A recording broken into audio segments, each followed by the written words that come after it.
I have the pleasure of having Mr. Randolf Richardson, the founding president of Canadian Atheists, joining me today. Would you like to tell everyone a bit about yourself? Okay. Yes, I'm Randolf Richardson, and I am the person who founded the organization called the Canadian Atheists. We have been around for about 5 years approximately, and we are trying to make efforts to counter vilification of atheists and to normalize atheism in Canadian culture and society. And we hope that this will also have an effect internationally, because we know that Canada is sometimes looked up to as an example of doing certain things well. So I think each country has its strong points, of course, and so we're hoping that atheism will, as we see it coming more popular, that we will enjoy a lot more freedom and less discrimination as time goes on. One of the most recent things I was involved in was a petition that somebody else had started in Ontario. We're in British Columbia, the other end of the country, of Canada here, to get rid of an anti-blasphemy law. And it was successful. We had it received royal assent, and then that was removed from the criminal code. So it would be if somebody tried to sue somebody under that, charge someone under our anti-blasphemy laws, it would very, very likely be overturned anyway, dismissed anyway, because of our Charter of Rights and Freedoms is newer and overrides it because it's at a constitutional level. However, by removing the anti-blasphemy law, it denormalizes this discrimination against freedom of expression, which is integral, particularly to atheists, but also to religious people who want to have a competitive viewpoint to share on other religions and even atheism. So I think one of the most important things here in Canada is our Charter of Rights and Freedoms. One of the most important things overrides Canada is that because it's a constitutional level. Freedom of expression. However, by removing the fundamental principles of justice, denormalizes this discrimination against freedom of expression. People are free to which is integral, particularly free to atheists, but also to religious people, just pretty much everything. Have a competitive. There are, of course, viewpoint to share on other religions, and even atheists. There can be a consequence. So I think one of the most important things, say, making a death threat or inciting some violence and whatnot. The distinction is important because people are still free to say these things.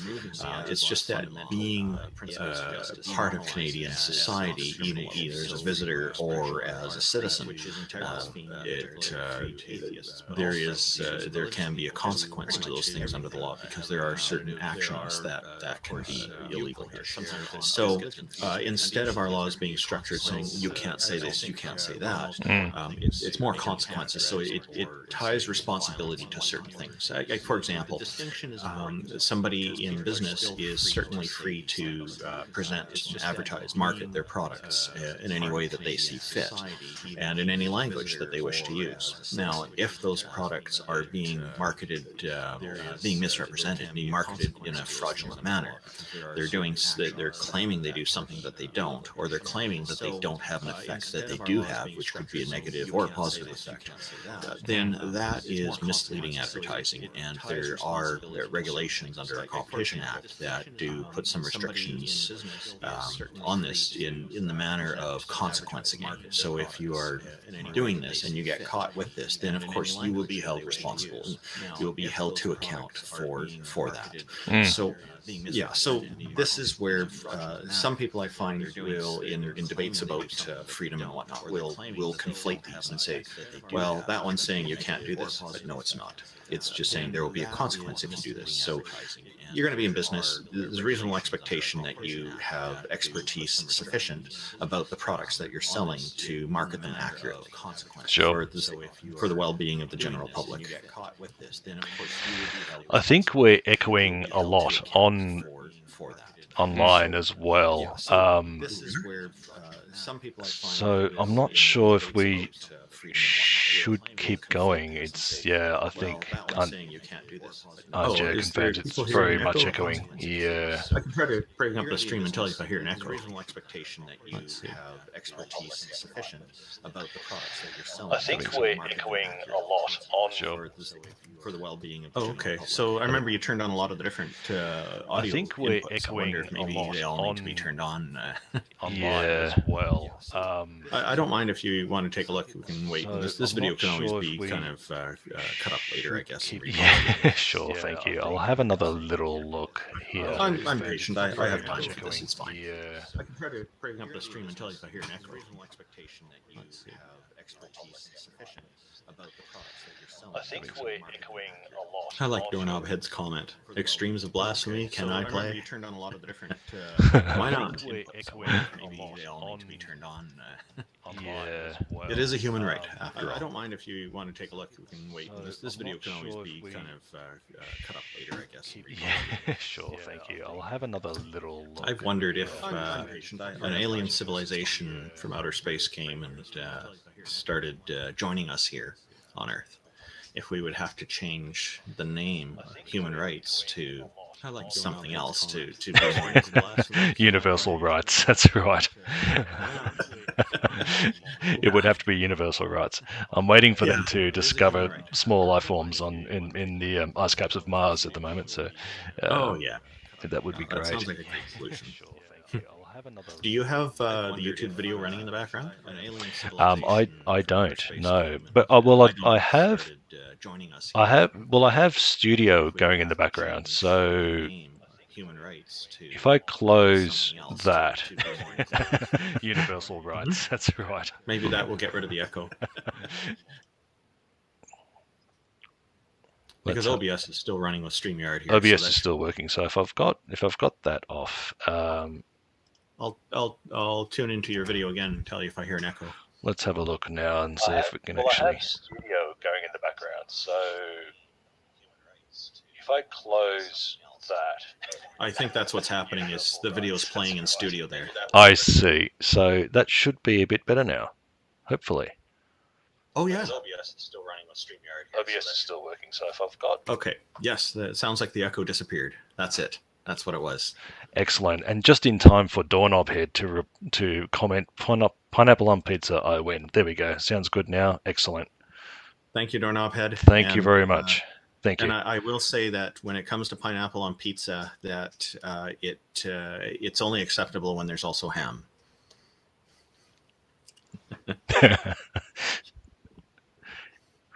Excellent. Now that we're actually getting somewhere. Yeah, now we're actually getting somewhere.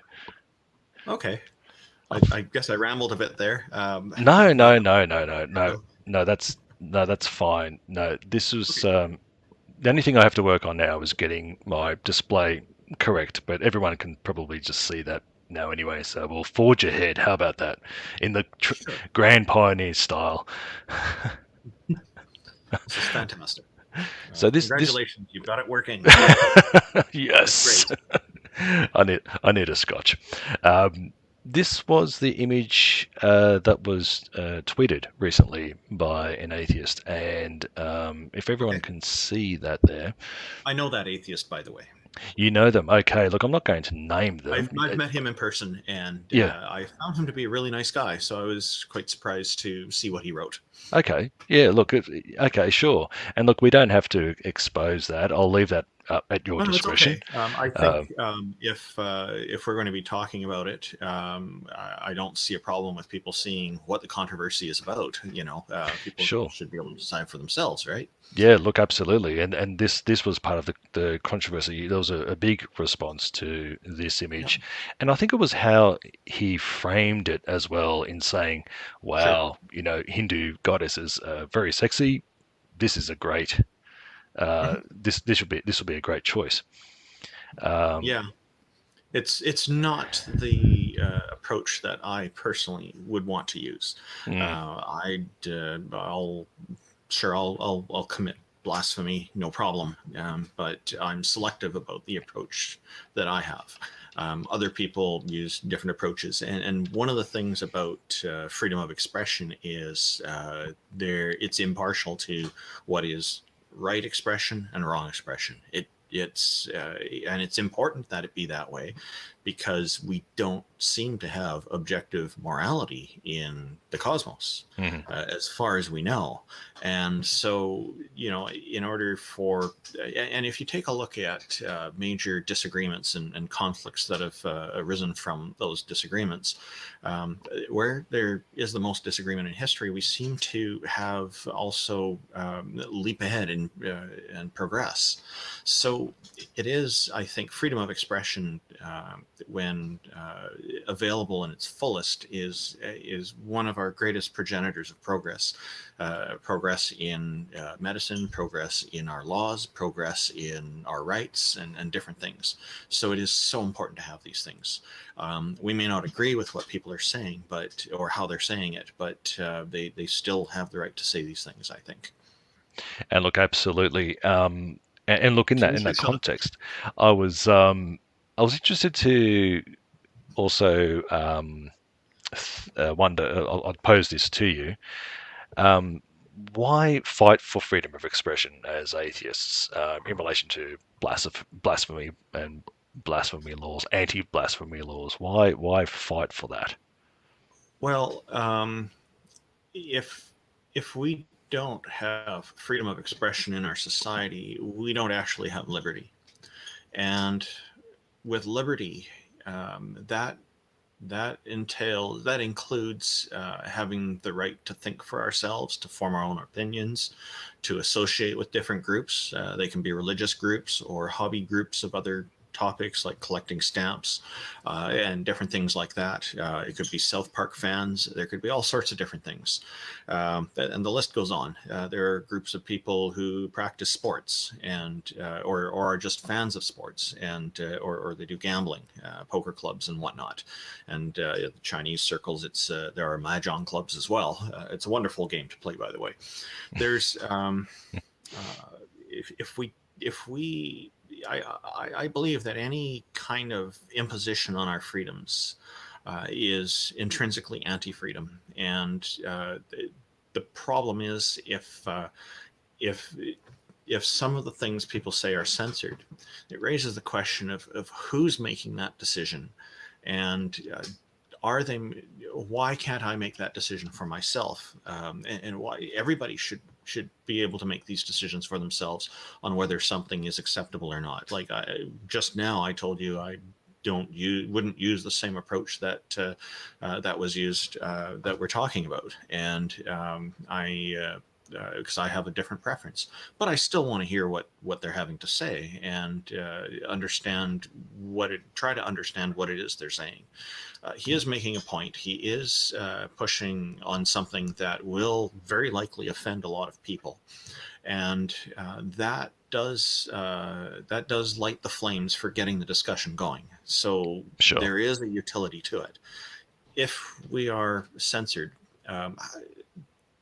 even people with the best of intentions to censor just the very minimal, they could be replaced someday by somebody else who has a very different approach to judging what should and shouldn't be censored, and then that can create a lot of instability in society, and it can make it very frustrating for people. The other part of the problem here is that limiting free expression also creates long-term social problems, because when people aren't permitted to express their views publicly, openly and honestly, in what I call the free exchange of ideas, they then have to do so, and they find themselves doing it in private. Some will form groups to counter it, and they'll be in they'll talk amongst themselves, and sometimes they may even get so frustrated they'll get angry, and over time, like a pressure cooker, it just keeps building up, and one day it explodes. And then, lo and behold, a big surprise, there's suddenly a large number of people who are suddenly erupting in society and pushing back violently because they've been oppressed all this time. So oppression's not good for our psyche, I think. It's if we can express things freely, openly, and honestly, we can have a much better quality society. Look, absolutely. Yeah, look, that's that's a really good insight in terms of. I like how you mentioned offence, and this sort of segues into the next area where, in terms of offence, um, Mhm. is offence valid in relation to the depiction of unproven religious figures? Like in terms of Oh, certainly. positive and negative, is offence valid, or is it really about choosing what offends you and going with that rather than what like, let's break this down, because really this image of Kali is really, if you want to break it down, it's really just an image, um, Yeah. and the within Hindu society, Kali has been represented um, in more immodest poses than that image, in terms of she's quite exposed in statues. Mhm. So it's I wanted to draw that dichotomy between was the image itself offensive, do you feel, or do you feel the phrasing around the image of what Armin, most people know it's Armin that we're talking about. Was it the framing around that was offensive, and do you think that offence was valid? I'd like to hear your thoughts either way, either on the framing or the image itself. Well, first of all, I'll say just because freedom and liberty includes freedom of opinion, as Mm, well as freedom of expression, that yes, for someone to take offense to something, it is valid for a person to form an opinion on whether or not they're offended about something. Now, is so because everybody has different standards. Now, does this mean that all of society should change to accommodate and prevent offense from occurring? That I have a problem with, because now sure. that requires everybody to put it metaphorically, to walk on eggshells, and it adds a lot of Mm, stress to society. And people are going to wonder, oh, like look in the old times with before the Magna Carta. If the king doesn't like somebody, the king can order them in prison or dead, and it just happens. There's no proper justice system. And then, of course, along comes the Magna Carta, and the king loses that power, and he's accountable under the law just like everybody else. So if somebody's going to be charged with a crime, then it has to be heard in the courts. Now, of course, the court system back then was nothing like what we have today. mm, We've mm, advanced a lot. We have newer principles that add to that, such as John Rawls' theory of justice. The veil of ignorance, in particular, is a wonderful concept. That when it's for lawmakers, that when they are formulating new legislation, that they are considering what impacts this could have on different people in society. So the mental exercise works like this. The idea is you're putting this law in place, and you ask, what would happen if I was a poor person, if I was a rich person, if my skin was a certain color, if I was mm, a mm, particular sex, if I had won the lottery, if I was blind, if I was all these different things, and you're trying to think of all this stuff. So the idea is that to put yourself in those shoes, you're going to be thrown into society. You don't know what your position will be. It will be randomly determined somehow. yep. And so you have to make sure that this law is going to be equal and fair to every single person as much as it can be. And so, we've advanced a lot, and we've still got a long way to go. But I think this veil of ignorance is such a wonderful system. Some people will say, oh, that's just the golden rule. No, it isn't. It's a very different system from the golden rule. The golden rule itself, I have objections to as well. But I don't want to get too far off the topic here. Now, That's as okay. far as objections to the pictures go versus objections to the wording, well, Mm, objection to the wording for somebody who has, say, a Hindu person who has the utmost respect for Kali, the goddess.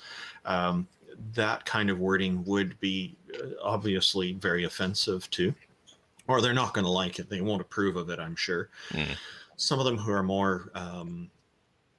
liberal will probably just laugh it off, but then there's others who will take it quite seriously. So, yep. if we take a look at the picture, we can see that a kind of a parallel with with Muslims, many Muslims in under Islam, who don't even want their prophet depicted anywhere at all.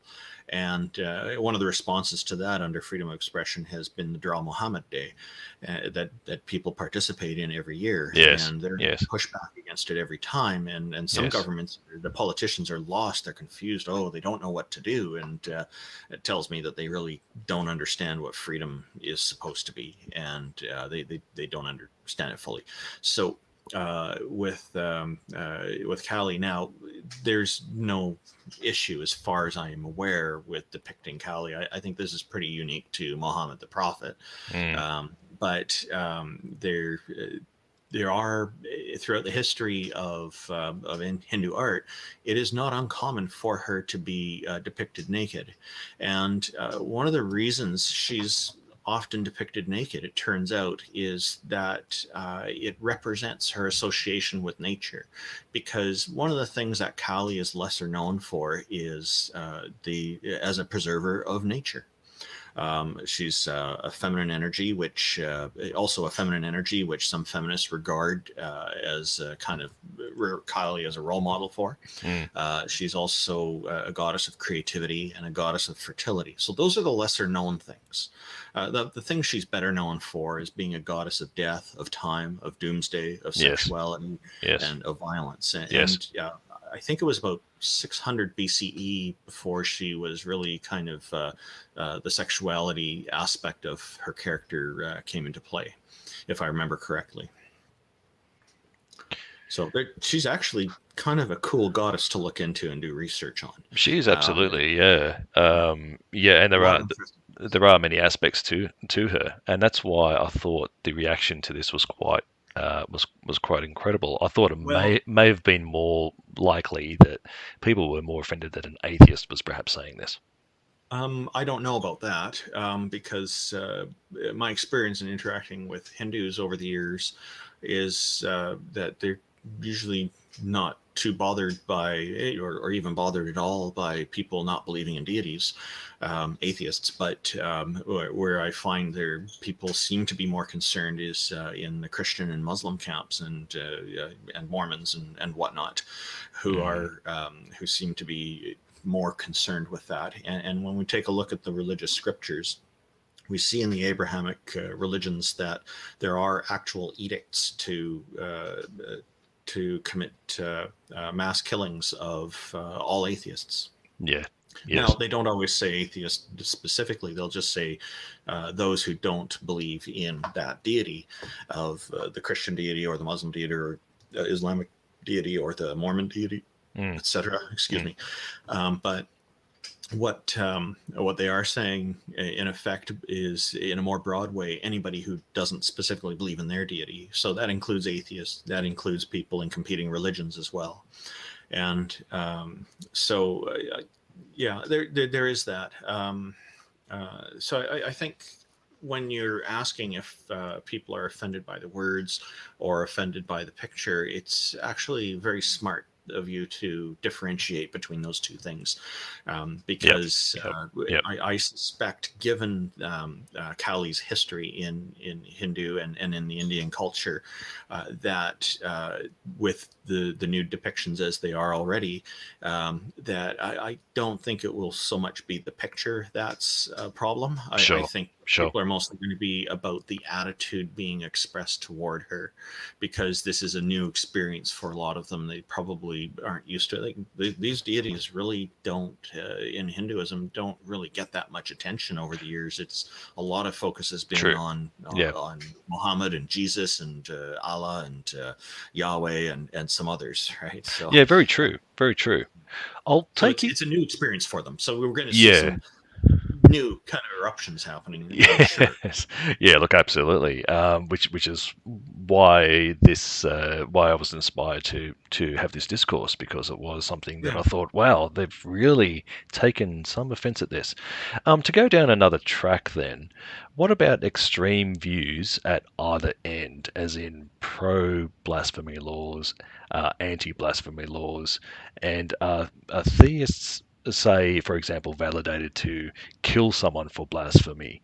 Is anyone validated to fight Okay. to the death against anti-blasphemy laws? Is that a validation as well in terms of the extremes at either end? Well, so again, I was saying opinions are valid, but actions are a different story. So Yep. when somebody escalates to an act of violence, they have effectively exited the realm of the free exchange of ideas, the realm of free expression. I'm calling it a realm very loosely, and so it's an important distinction, because once they bring violence into it, that is an attempt to oppress, and that's no longer a free exchange, because violence is a means of intimidating people. It's not quite the same as blackmail, although blackmail can and often is connected with a threat of violence. So, but it does have similar undertones for sure. Now, the other part of your question, you're asking if people are, you're asking about anti-blasphemy and pro-blasphemy kind of championing for.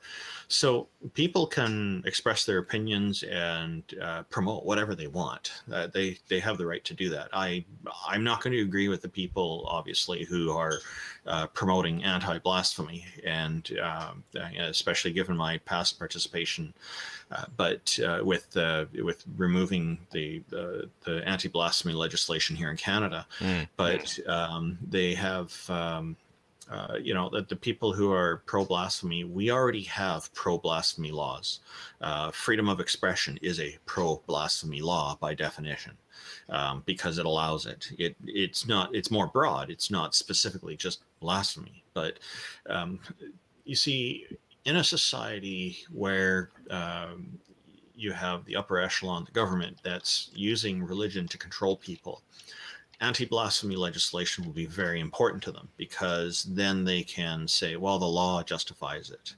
And the problem with laws is that they're not always a smooth parallel with ethics and morals, and sometimes they're completely wrong. It's a similar conclusion, a similar comparison to draw there would be people using in a company, they're deciding what their policy is going to be, how they're going to treat the environment or treat their workers, and they use capitalism, such as money and costing, to justify it, instead of and say, okay, we can do this legally and the money justifies it, so here we go.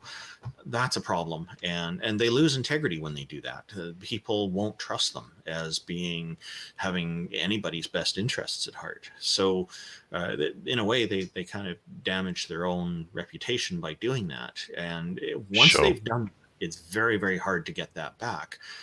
You see people out there who are known to be greedy and do a lot of stuff with money that's wrong. And then how do they repair that reputation? Even Bill Gates, who for a long time running Microsoft and was quite controversial. Microsoft was quite controversial in the computer community. And there's a lot of technical people are frustrated with their products because of quality control issues and other problems. And then there's many stories of how Microsoft tried to buy companies and they didn't want to sell, and then they just competed with them and crushed them because they're a much bigger corporation and they can afford to throw money at it to make it successful. And the smaller company struggles. And so a lot of people say, well, that's capitalism, too bad. And so, of course, Bill Gates ends up having, unfortunately, a reputation for that. Now, he's, I think, been quite successful at restoring most of that, because now he's using his massive wealth to try to help people, to get vaccines in the world and other things like that. So he's trying to do good things now, and so this is very good. But well, he's got the money to do it too, so that's the histories. I'm glad he's using his money for that. Yes, absolutely, instead of using it for something else that's not helping people. Absolutely. So, and whatever a person's history is, if they're changing and they're going ahead and doing good things now with it, I'm going to applaud that. We want to encourage that as much as possible. And I'm not ignoring his past here, obviously, because I'm talking about it. And I don't know how much was him and how much was his partner Steve Ballmer, or how much was the board or other people involved in the company, because that's just not known publicly. But he was part of it. So. Yeah, look, of course. So as far as the anti-blasphemy law stuff goes, people will promote it. And that's why it's so important that whenever we encounter somebody who is promoting an anti-blasphemy law, that as many of us push back against it as we possibly can. Not with violence, but with the tool of freedom of expression. Some people will speak eloquently, some people won't, but everybody's voice counts and everybody's voice matters. Yeah, it's something that I had to think about, because in my country here in Australia, we have 2 states that have no blasphemy laws. The remaining states and territories do, but only at the discretion of the Commonwealth. So you can. I think the last case was in about 1860, where some fellow said the Old Testament was too violent for female readers in Australia. So he was fined £100 and sentenced to 4 weeks in jail. But actually people said, no, this is ridiculous, and he was freed. So that was the last successful. Wow, that's good. That's right. Yeah, they did. And that was the last successful blasphemy case. Basically, in my state here. Anti-blasphemy. And just so you know, I'm always very specific, and I noticed you are too, with calling it an anti-blasphemy law. Yeah. And to me, when people call it a blasphemy law, that sounds to me like pro-blasphemy.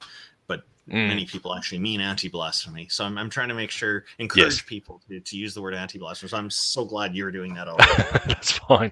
That's fine, because I did look into the anti-blasphemy laws in certain places and certain countries, and very interesting there as well.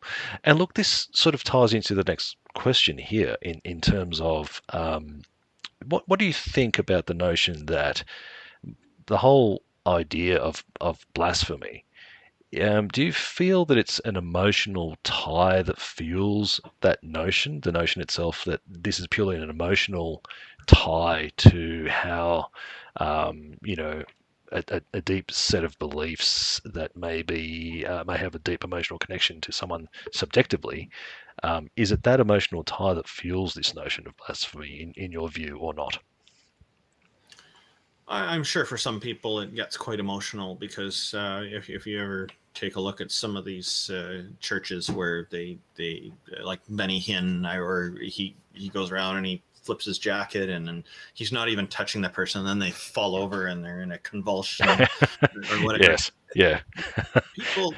Those people are emotionally tied to their religion. I'm quite certain. Yeah, mentally and physically. I'm not a psychologist, but I don't think I need to be to make that determination. It seems obvious. Sure.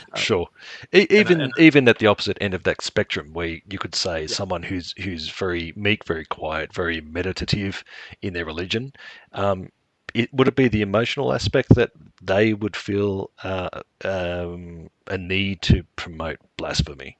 Would it be an emotional thing? I think it would mostly be driven by fear that they are going to lose people's interest in their religion. And so this is why you'll see churches pushing for this. Like when the Danish cartoons were printed of a drawing of Muhammad, and then there's politicians and church leaders and other people, they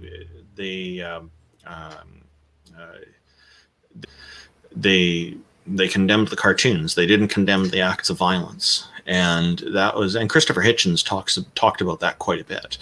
I have to credit him for that, and it was quite telling, because it really showed how out of touch those people are with the importance of people's rights to be free, people's rights to express themselves freely. I noticed you had some messages come up earlier from the chat, and I didn't get a chance to respond to them. And when one was that certain religious people are oversensitive, or maybe it was all, and I don't think all are oversensitive. I know many religious people who are easygoing with this stuff and don't don't have a problem with it. They just don't favor it. It's and then there are others who really do get sensitive about it. And the scary thing is when those people get into positions of power, and they can put in anti-blasphemy laws, that's when we start seeing them come in, and then that becomes a big problem, because now people are restricted, and so it's and that to me is a sign that society's heading in the wrong direction. Yeah, there was another segue there with the sorry. Yeah. Yeah, it's not treating people. It's not respecting people. It's I think anti-blasphemy laws are extremely disrespectful to people. It says, "Oh, we don't trust you, so we don't trust you to speak what we consider to be in a reasonable fashion. So we're imposing this on you, so you can't, and because you're not smart enough to know. We know better than you do." Yeah, when I thought about this a bit further, I'm glad you brought this up, because when I thought about this further, there seems to be a correlation between this and perhaps censorship, in that we have adults deciding what adults should and shouldn't watch. And so it's almost like, well, we have adults, as in theists, choosing what should or should not be offensive, right? So there is that element of, do you feel there's an element of censorship with this? I know this is a bit of a left field question. Are you talking about like the ratings on videos in the pornography section at the video store? Is that sort of thing? Oh, I'm not familiar with those. But no, I'm asking about the section. You walk in the video store and you see the section there. No, it's just a joke. Quick recovery. No. Delete history, folks. Delete history. Just to point out, I don't have a problem with the pornography as long as all the people involved are doing it willfully, knowingly, and consensually. There'll be an X rating on a video, or an R rating, and these are typically done voluntarily by the vendors, as far as I know. And perhaps there's others that are kind of making suggestions what it should be, but that way, as a parent, those are useful to me, because if I saw a video on the shelf that had a cartoon-like looking title, and I have seen them when I was younger, and I'm thinking back on it, if I was a parent and I saw those, then I would know, okay, it says X. I know there's going to be all kinds of sex and nudity in it, or especially XXX. Or if it has an R rating, I know there's going to be something that's probably not good to watch for a 6-year-old to watch, So it's helpful to me to make a quick decision to move on to the next one. But as an adult, hey, if I want to go watch something like that and I want those elements, it's informational, right? I think that's probably where I was heading with that, in terms of ultimately you're an adult and you can decide what if you see an R-rated film and it says high impact violence, you're not going to get that film and watch it and then be offended by it. No, you've made the choice, right? Or I might be. Maybe I want to be offended, and that's why I'm watching it. Maybe you're a sadomasochist. People have some very different interests in the world. That's absolutely. We have to cater to all sorts. But for me, there's some sort of correlation there. It's almost as if you make the choice. You know how, like with free-to-air television, or any television really, it's amazing when people are offended by that, because I feel, well, you can always just change the channel. That's what I always come down to, right?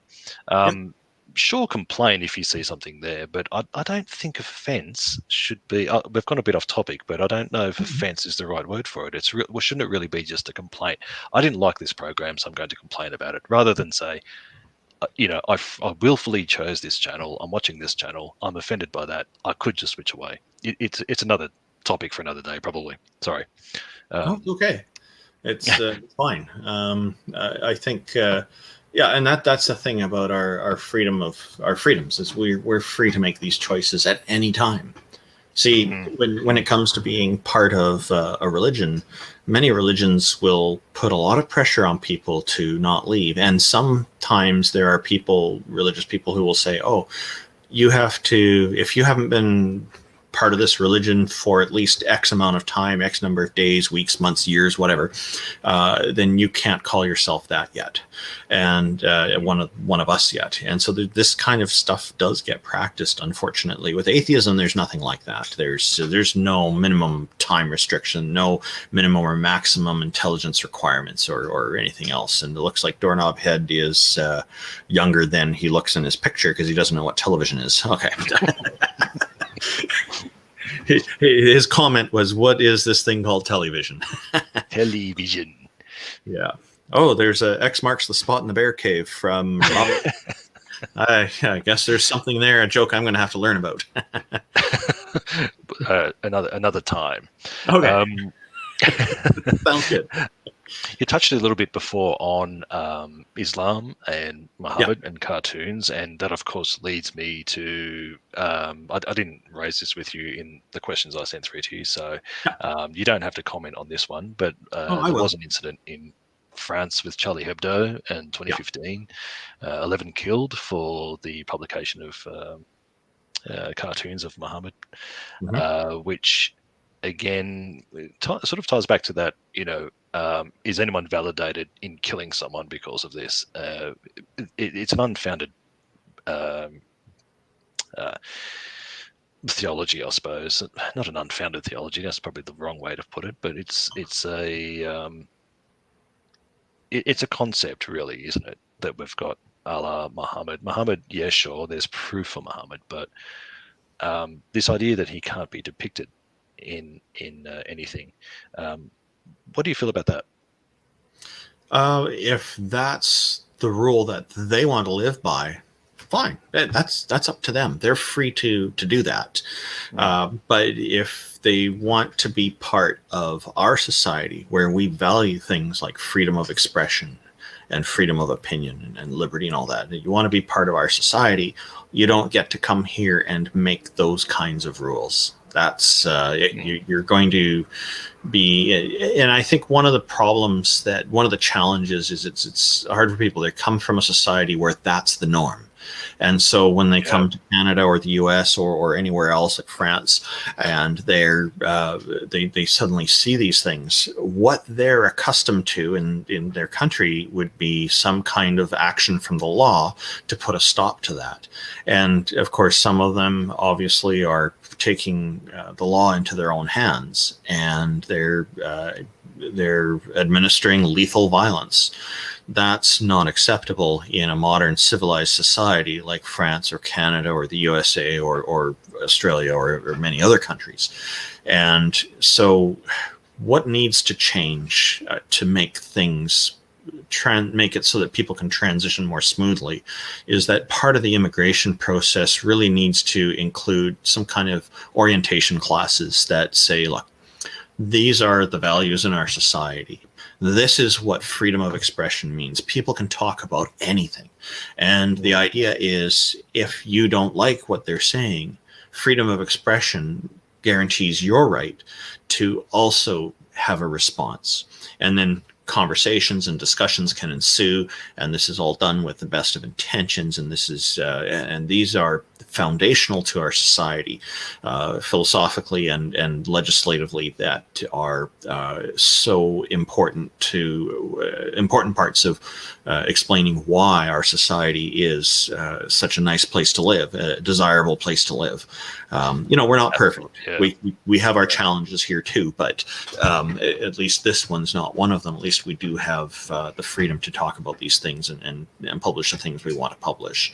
So so if they'll come and they'll expect all this to happen. If they have this orientation, then it won't be so much of a surprise to them when it happens in public. It'll be less of a shock. And that will actually be helpful to society overall.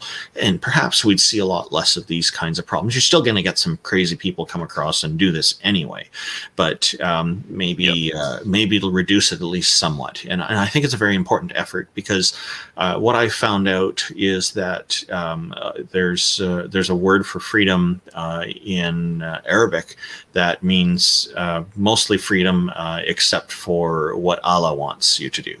And it gets freedom here gets translated to that. They need absolute freedom is what we mean by freedom, and it's different, you know. So That's right.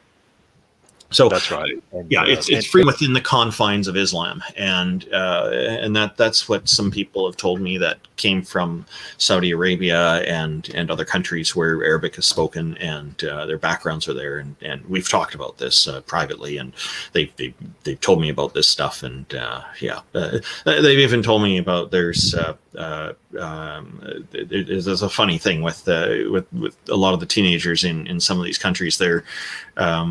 They're trying black market pork, and and there's actually in Saudi Arabia, apparently the police are concerned about this and trying to catch people, just like the DEA in the US is tracking down drug dealers. It's like Saudi Arabia is tracking down pork dealers, what they told me. Wow. So I just pictured the guy in the trench coat, you know, hey buddy, you want to buy some black market pork? Yeah, he's got burger patties, he's got wieners, he's got all this.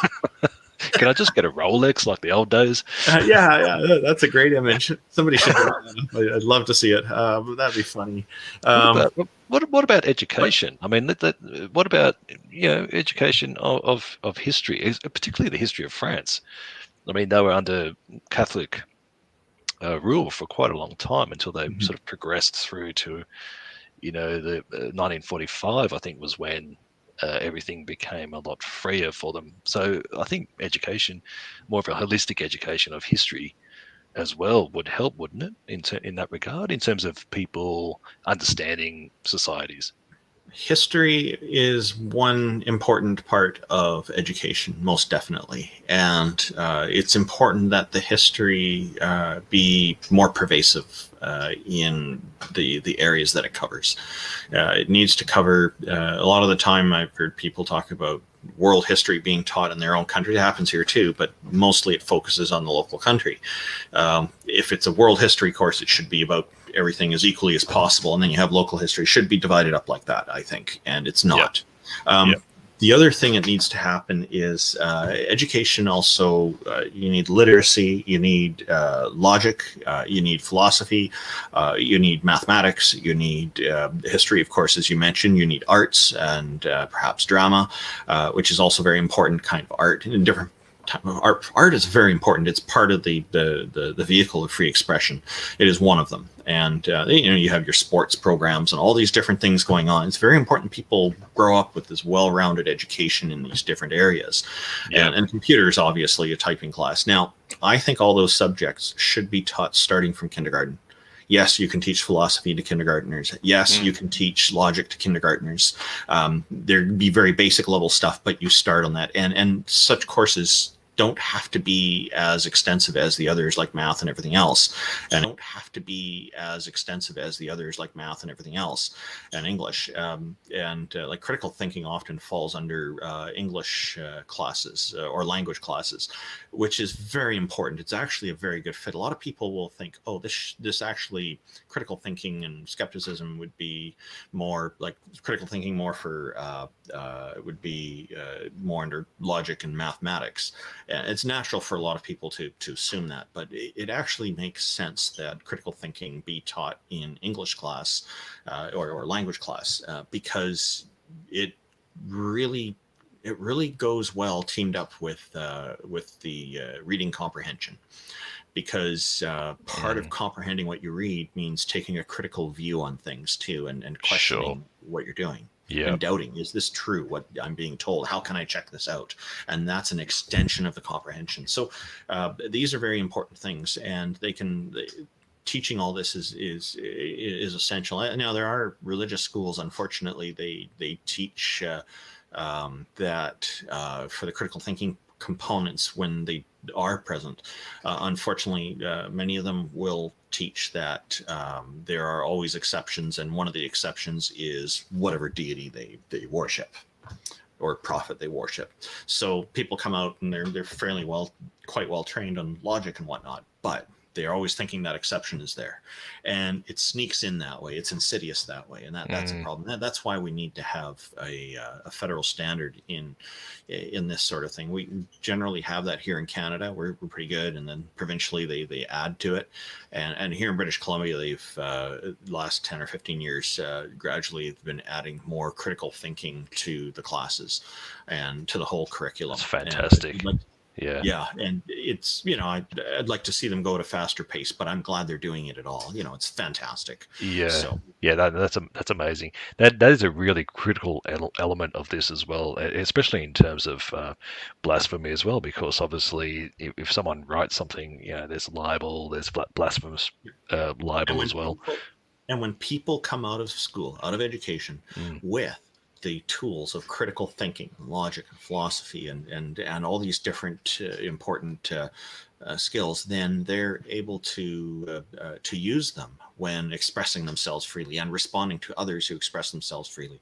These are important tools for this. They enhance it tremendously. And with critical thinking, I'll just add a little bit. There's a Dr. Peter Boghossian. He wrote a book, A Manual for Creating Atheists, and some other books. He was talking at Intel Corporation one time, and I have the audio. I listen to it from time to time because I think it's really excellent. And he talks about critical thinking, and he makes a wonderful point. That point is that there are actually two primary elements to critical thinking. One is skill set, and the other one is attitudinal. So the skill set, most people can get, you can fairly easily. You can point out logical errors and fallacies and different things like that, and you can question things and all this. You can apply it, right? But the attitudinal component is one that a lot of people miss on. And this is where, this is the war with cognitive dissonance, our internal struggle that we have, right? And the idea is that you're willing to be wrong. You're willing to say, I don't know, and things like this. And that's where, and you're willing to change your views when it's justified. So this is the attitudinal part. So instead of somebody, for example, telling you something and you just immediately disagree, oh, that's not true. This is what I've heard before. It needs to be, oh, really? Okay, let's look into that. Maybe I am mistaken in my understanding. Tell me more. And that would be a better approach. So that's the attitudinal part of it. So a vital step in any sort of discourse or reviewing an artwork of, say, Carly in this situation. It's that appreciation of the history of art. You mentioned art in terms of education, history of art, where art is now and what you can do with art. That is a fascinating insight. Yeah, absolutely. It is a matter of saying, okay, well, and also if you are offended at something and something you feel is blasphemous, stepping back and saying, well, why? Why do I feel that? Yeah, why do I feel that way? Why do I think it's blasphemous? Why is it blasphemous? And that's a really good step. That's very vital. Yeah. Why is it offensive? Is basically what they're saying. Yeah. Yeah, absolutely. Yeah, exactly. Yeah. No, this is all. This is so important for society that people be taught critical thinking skills. And I really like the way Dr. Peter Boghossian breaks it down into skill set and attitudinal. It makes it a lot easier to understand what the critical thinking really is, I think. Excellent. I'll have to look into that. So I'll try to find you a link. I'll send it later. Yeah, for sure. Okay, send that through, and I'll include that in the description for this video. And for anyone wondering, I will fix up this video, just so you know. I will make it proper. So because I know what's going. Leave it as it is. It's quite nice. Well, it'll be original. Yeah. Skip ahead to here. Yeah, that's right. We started over at 10 minutes in or whatever it was. Yeah. Oh, whatever it was horrendous. But look, this has been quite fascinating. The other thing I was going to touch on just a little bit before we wrap up is I found there was probably a slight correlation between this and political cartoons as well, in terms of if no one reveres politicians, I'm not drawing that line, I'm not going that far, but you could imagine that if someone did hold someone in a a high standing, and felt Sure. that cartoons were offending that person or were blasphemous to that person, or it'll be almost like, Metallica releases a folk album, this is blasphemous to, metalheads around the world, right? So, Well, Shania Twain went through that because a lot of the country singers right, were apparently objecting to her getting into pop and of mixing the genres course, first. of course. Or we And saw this with authorship when authors were kind of mixing science fiction and science fantasy. There was a lot of objection to that at first as well. right, okay. So yeah, Robert X is asking: is Randolph's shirt an indication that Hawaii should be part of Canada? Hawaii is welcome to join us, but I think there's a lot of paperwork involved with that, and I'm not sure if the U.S. government would approve. I don't quite know how that would work, but yeah, this shirt, somebody's compared me to Kent Hovind before, and Oh, jeez. yeah, No. it's just I think the colors look all right on YouTube. That's Oh, you look great. It's a great topical vibe. I love it. It relaxes me. I love it. yeah, it's got yeah, it's quite nice. Nice. It's not really a pattern, which I don't care for patterns so much. That's I like fair to have enough. stuff Or that's more or artistic corporate logos or religious symbols. Yeah. But, yeah, and I think you had some comments earlier you were flashing on the screen that I missed addressing, and I would be happy to do that. Probably was it the one about graven images or Graven something? images. That's from the Bible, isn't it? Yeah, Ten One of their Commandments. 10 commandments. Ten So Commandments. again, it's a rule, it's an edict, and it's the same thing with do people want to live under these terms? I suppose if you're a Christian, who takes that seriously, you're going to live by that. But as soon as you start trying to project that on others who are part of society, then that's where you start to run into problems, because now you're starting to say, okay, everybody else should live like this, and it starts to veer toward the authoritarian kind of attitude, and that is a problem in a free society like ours. Did you want to read Loki Va's question? Loki Va has a good question. Yeah, where is the line for illegal violence when speech and mob hysteria are used to push rights oppressive laws enforced at police gunpoint? This is we've seen this in quite a few areas around the world. I think there may have been some of this happening in Egypt a little while illegal ago, violence, I believe. Yeah, illegal violence is illegal. That's a problem. Now, as far as police enforcement goes, we're in a society where we have certain trade-offs, and those trade-offs are things like we pay taxes, we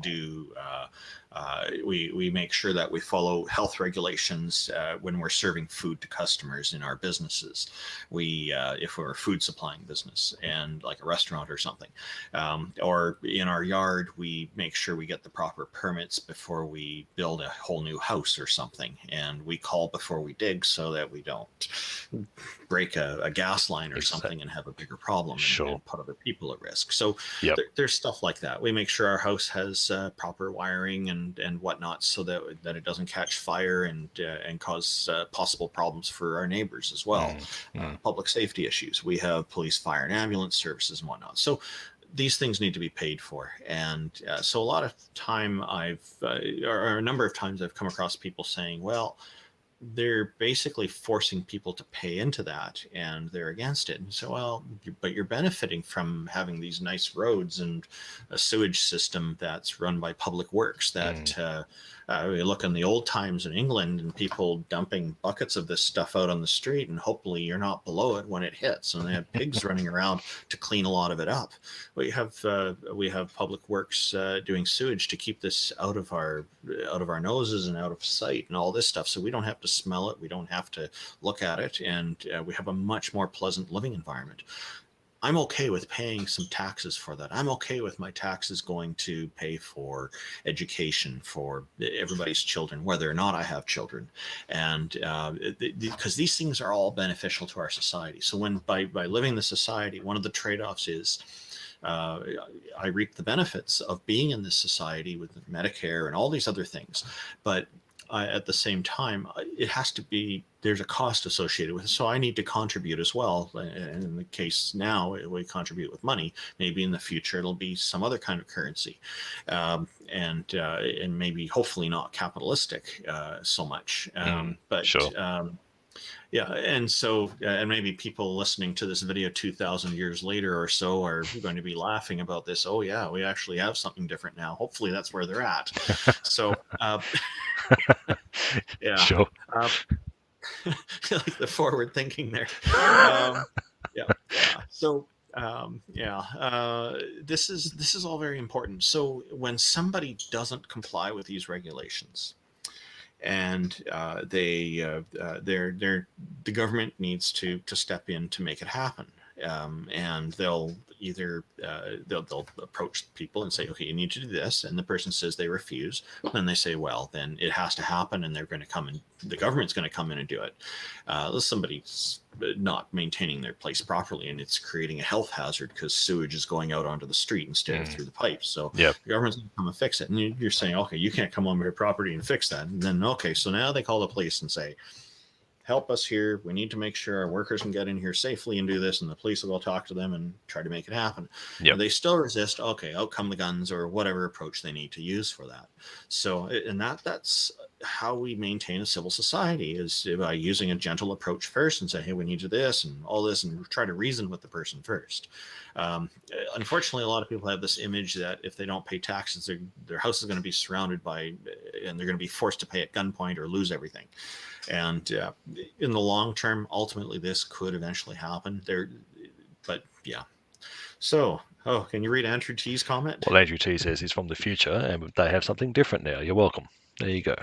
Thank you, Andrew. That's fantastic news. I'm very glad to hear it.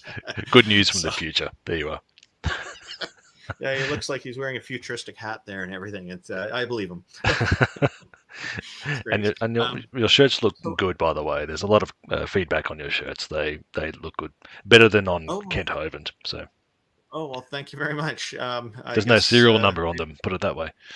Maybe one day I'll be able to be in a video with Kent Hovind and we can compare shirts and do a fashion show or something. That'll be interesting. Has he ever done a Bash the Atheist video with you? Featured in there? I haven't. I'd be delighted to speak with him, but okay.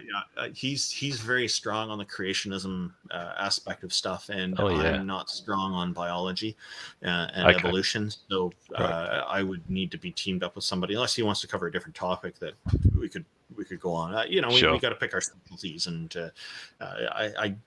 I feel that I wouldn't know enough about the scientific aspect to be a really interesting interlocutor for him on that particular topic.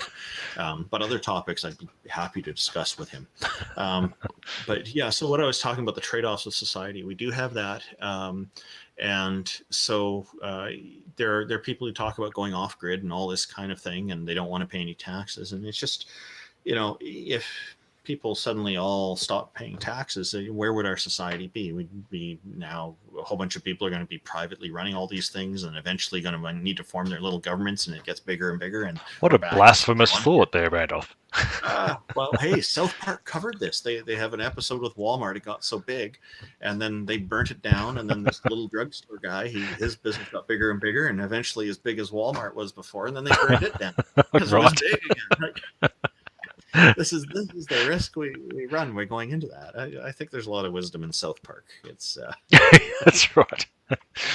Yeah. Well, look, it's been quite good. Are you happy to wrap up, or sure, or discuss a little bit further? Or? A few more questions. I'm happy to entertain them before we go. Sure. Yeah. Look, another thought I had. But we didn't see a picture of Callie. Oh, didn't I share it properly? No, it didn't show up at all. Oh, it didn't show up at all. Oh. Okay.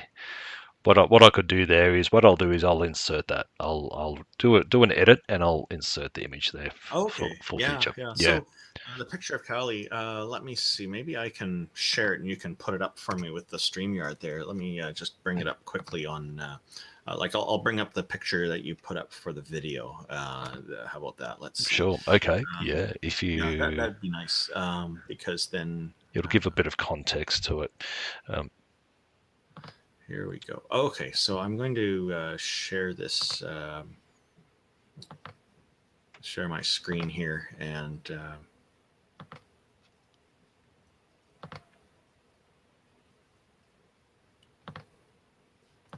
okay, so if you you can see that, you can go ahead and share my screen.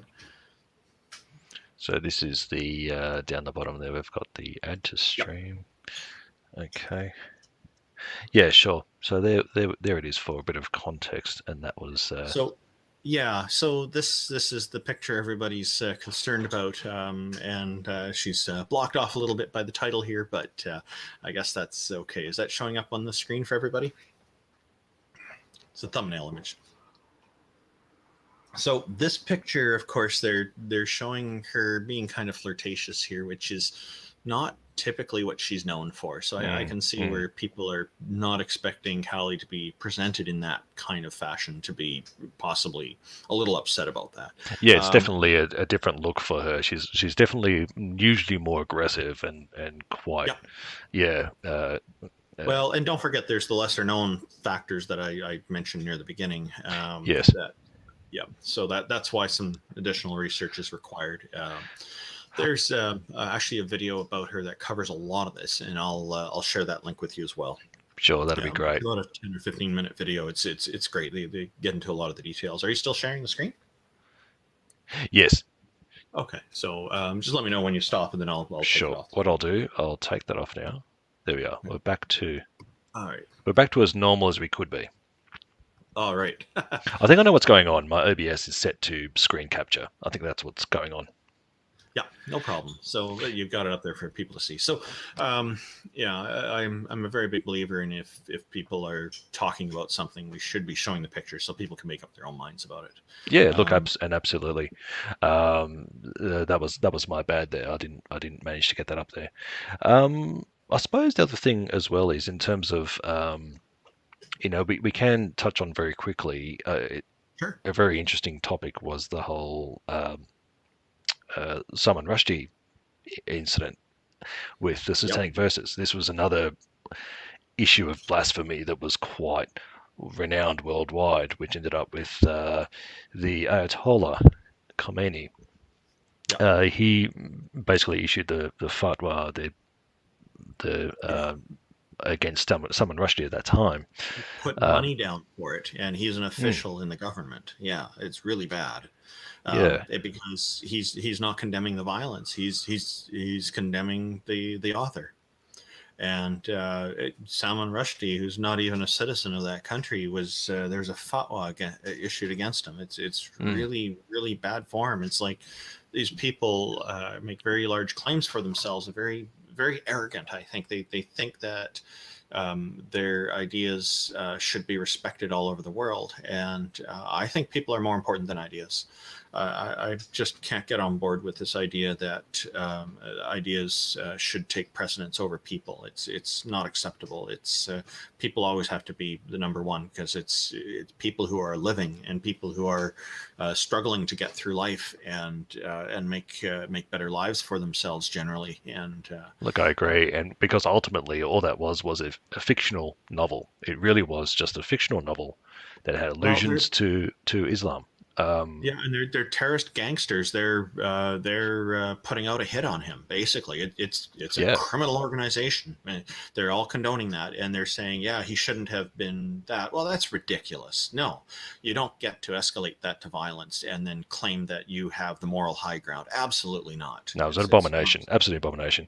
And a real talking point in terms of Britain and how the UK viewed that as well, because there were some on the side of the Ayatollah at the time. It caused a lot of controversy, and the Pope was on his side, wasn't he?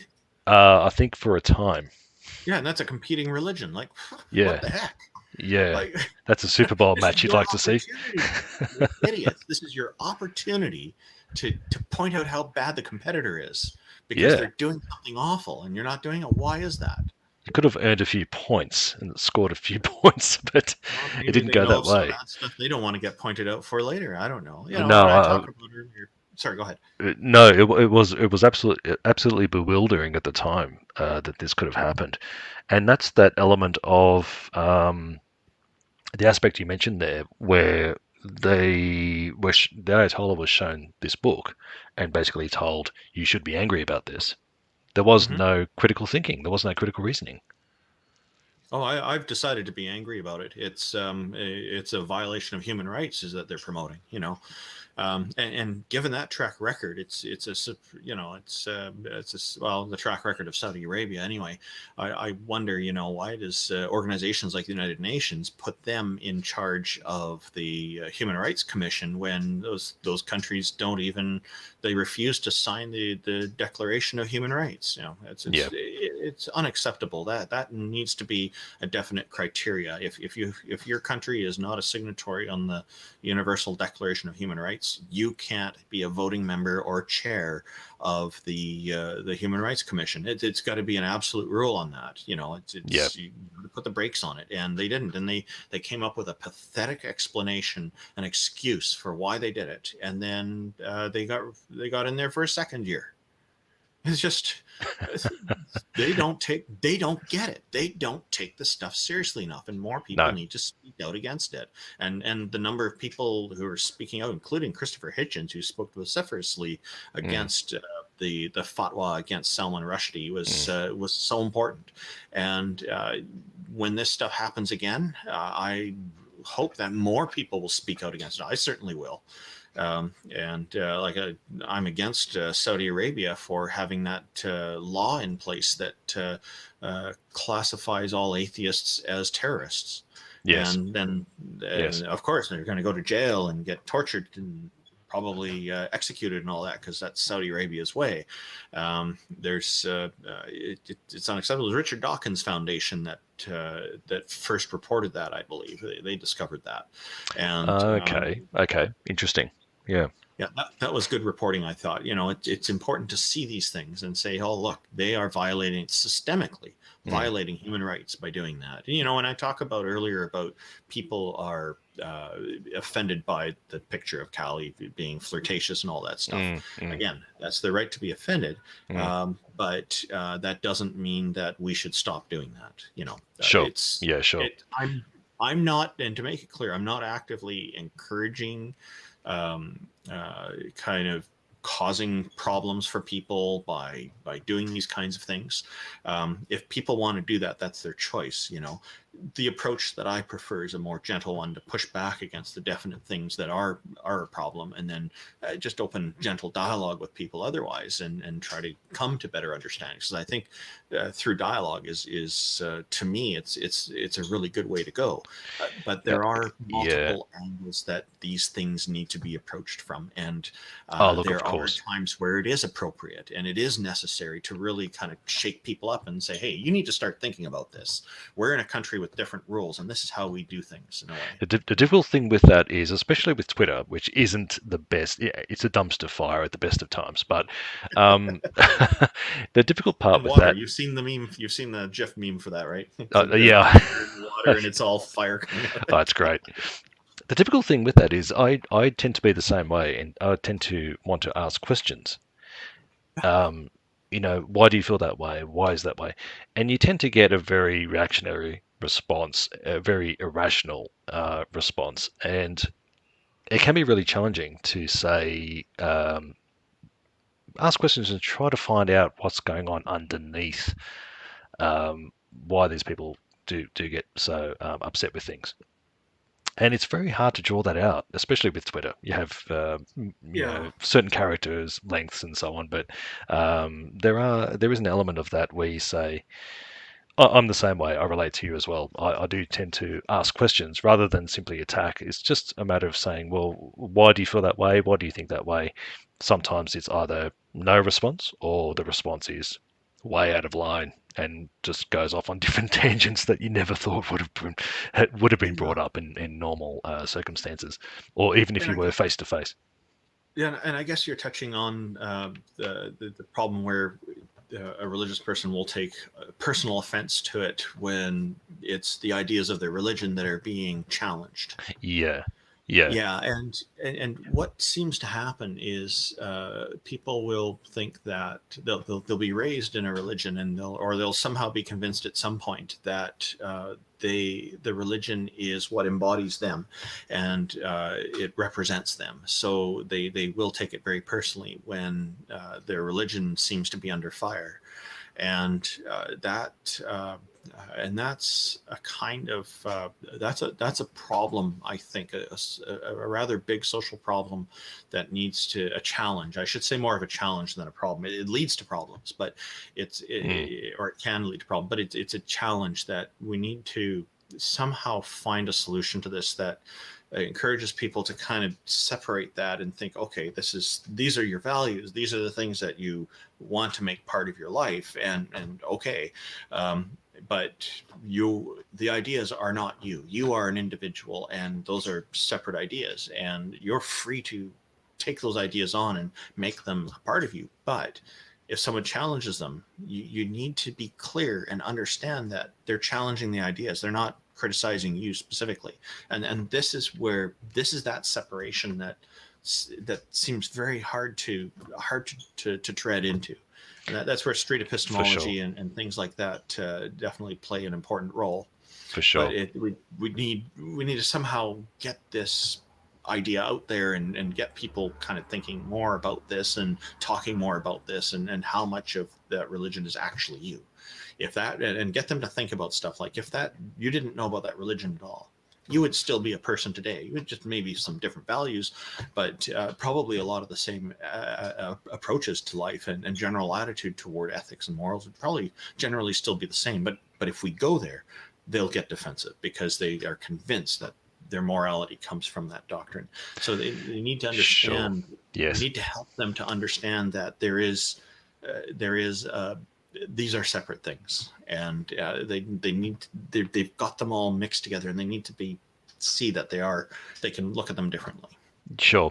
Yeah, that's right. And that can be the separation from intellect and emotion, I suppose, in terms of let me separate my emotional response to this, engage my analytical brain and say, okay, well, from this perspective, from this society with the history they have, this is why they're doing it, and this is why they have the right to do it, and they are free to do it. However, I do have the right to be offended by that, and these are the reasons why, instead of just an outburst reaction. It's that ability to intellectually compartmentalize what's happening there. It's a very difficult thing. It was a difficult thing for me when I was younger. I've managed to be able to separate that and say, well, if something I found offensive when I was younger, there was this artwork of it was a crucifix, and there was a Ronald McDonald figure in place of Jesus. So that was a crucified I've seen Ronald McDonald. Have you seen that? Yeah. I've seen a couple of them. Yeah. And initially, because I was full Catholic at that time, and I thought, oh, that's a bit too far. And then I had to really think over, probably a number of weeks or months, why I felt that way. They had the right to do it, right? They had the right to do that. They had the freedom to do that. Yeah. And then why was I reacting that way? And I had to really break it down and think about why I felt that way. It was interesting. So that was an interesting experience. So what do you think was the hardest part of that before you got to that point of realizing that there's a difference there and that it's okay? I think the hardest part was my emotional connection to it because of my childhood and my indoctrination into Catholicism, in that I revered the figure that was on the cross. So I had a reverence to that figure that was probably beyond an intellectual comprehension. It was pretty much based in a fundamental relationship that I couldn't really understand or describe. It was that sort of reliability on Jesus as someone who I could turn to at any time, almost like a constant friend or companion. So it was almost as if I'd seen a friend mocked or something like that. Yeah, someone I had a deep connection with was being mocked and made fun of. Yes. Yeah. Yeah, So it played on your empathy and your sense of compassion and all that. it did. It did. Yeah, absolutely. And I thought, well, and the reason I was upset was because I did think it was lazy. I did think it was stupid at the time. I only thought it was lazy and stupid was because I didn't understand how incredibly intelligent it actually was and what it was actually saying. Okay. Yeah, which And then later you're able to laugh at it, and you were still a Catholic at that time. I was, yeah, and Okay. I did, yeah. But like I say, it took a matter of weeks to get to that point to say, and I have an arts background as well, so I Sorry, what background? an arts background Oh, in okay. art, so I understood where it was coming from, but I just thought it was, to me, it was offensive because it sort of mocked this figure that I'd grown up with. It felt like it was hitting you at your core.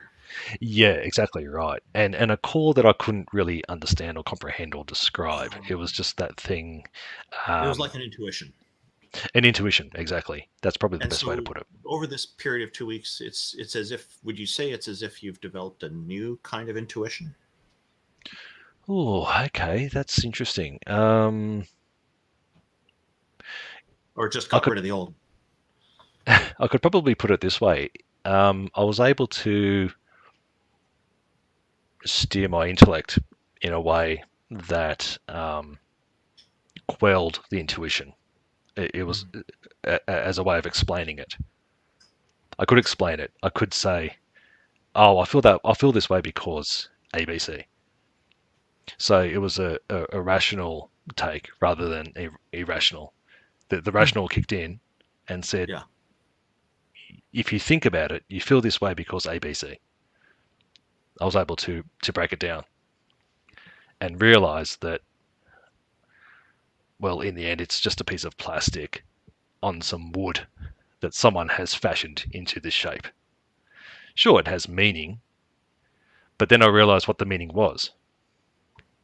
It was a realization of, okay, they've done this for impact. It has impacted me, and now I think it's really clever. Yeah. So your validation, because you asked me about validation before, so I guess your feeling of offense, of being offended, was definitely valid in your mind. It was It was validation. Sure. And then later you changed your view. So it was. What would you say afterwards? Would you still say that your feeling of offense was validated, or would you say that? Sorry. Yeah, go ahead. The music sounds nice. That's my phone. Yep, I figured. So I'll cut that would you bit out. still say today, it sounds like you're saying now that at the time it was valid for you to be offended. Now, if you were still seeing something like that and you felt a little bit of offense, would you still say that's valid, or would you deny that for yourself? Now I don't really get offended by anything at all, really, because I think I've come to that realization that, everything is pretty much just matter, and it's only what you take from it. Yeah. So it's a very well phrased question, and I'm still sort of ticking it over. Would I still be validated? It's interesting. I'd probably have to say no, because ultimately it's always. I feel that there's an element of. Oh, I'm so sorry. It's okay. I feel there's an element. I'm not offended. Good. There's an element of choice in this. I do feel that offence. I make a joke with my kids when they make fun of me. I say, "How dare you? I've chosen to be offended." Actually, no, I've changed my mind. I'm not offended anymore. I got to try that with mine. That's fantastic. Because if you break down offence, so say someone has seen this image of Carly, they're offended, and they're going to be offended for a while. That's going to be entirely subjective. They may be offended for an hour. Yeah, it could be an hour, it could be a day, it could be weeks, it could be for the rest of their lives. Yeah. Ultimately, though, if you break it down, if you look at everything cosmically speaking, that offence is really just a blink. It's only because you've reacted to that at that time and place. So that's what I do now. I just make a joke of it. It's like, they've called me a name. I've said I've chosen to be offended. Okay, I've changed my mind. I'm not anymore. And that's really just looking at things cosmically. This will go away. This Kali brouhaha will go away. It will fade. Just like the McDonald's figure on the cross. It's faded. No one cares anymore. You've got to look at things in the big picture. Do I really want to worry about this? No. Yeah. No. Back then, sure. I was younger. I was more impressionable. Trying to please your parents. In a way. That's normal for kids. Yeah. You know what else? There was a very important element as well, and that is that I learned what they were trying to do with that artwork. Oh. Okay. It was a comment on capitalism, mass consumerism, corporation, globalization. That's sort of what they were saying. It was sort of like, let's put this up on the cross. Let's crucify mass consumerism. Let's crucify. That's sort of where they were coming from with it, as far as I learned. So I think learning in that regard helped my offended intuition. Yeah. Thanks, Mama Atheist. Oh, Mama Atheist is here. Oh, it's wonderful. Thank you for being here. Thanks for coming along. Yeah. So many people in the watching the video. Yeah. So remember what I said at the beginning of the video. Don't cut anything out. Just put a little index in your descriptive text for the video, indicating to what time mark to jump ahead to skip the mute part. The mute part. The really embarrassing part. Well, and then that way you don't lose the comments. Okay, sure. Okay. Yeah, because comments are another form of expression here. And the next time, if we do talk next time, I'll make sure that I capture what I'm supposed to be capturing. But this has been a really good talk. I've really appreciated it. Oh, I enjoyed this very much. I'm always happy to talk about freedom and freedom of expression and things like that. And I very much enjoyed hearing a little bit about you too. It's wonderful that you found for yourself too, to think for yourself. And I think it's one of the most important things that we can tell people is to think for themselves, because only they can determine ultimately what is really in their best interests, assuming they have the right information too, the facts, right? That helps as well. Yeah, the right information is vital. But you have a brain, use it. Yeah, and this is one of the things that freedom of expression and freedom of opinion, all this kind of stuff, bring to us. Yeah, absolutely. Well, we can leave it there if you're happy to, and let's see what the next topic on Twitter. I'll say, think for yourself. And one thing I encourage is something I always say is I consider doubt to be one of my greatest allies. Oh, that's a great way to put it. That's fantastic. I really appreciate your time, Randolph, and I'll call out your Twitter handle if that's okay. You can find certainly. Yeah. Randolph at Randolph828. He has a website, randolphrichardson.com, and visit canadianatheists.ca. They've got all sorts of information and announcements around freedom of expression, atheism, all sorts of interesting topics. So please go check out his website, see him on Twitter. Randolph's very vocal but very level-headed vocal. You're not a reactionary, sort of. You're very, very level-headed and measured, and that's what I appreciated about your tweets. Well, I appreciate that. I do strive for that. So I greatly appreciate that. Thank you for having me on your program. No problem at all. Thanks for coming to my little corner of the interwebs. And we'll again sometime. So the next controversy. Sure. That's right. We'll wait for the next one. Yeah. Look, please take care, and thanks everyone for coming along as well. Thank you. Thanks. Take care. Bye. Good night.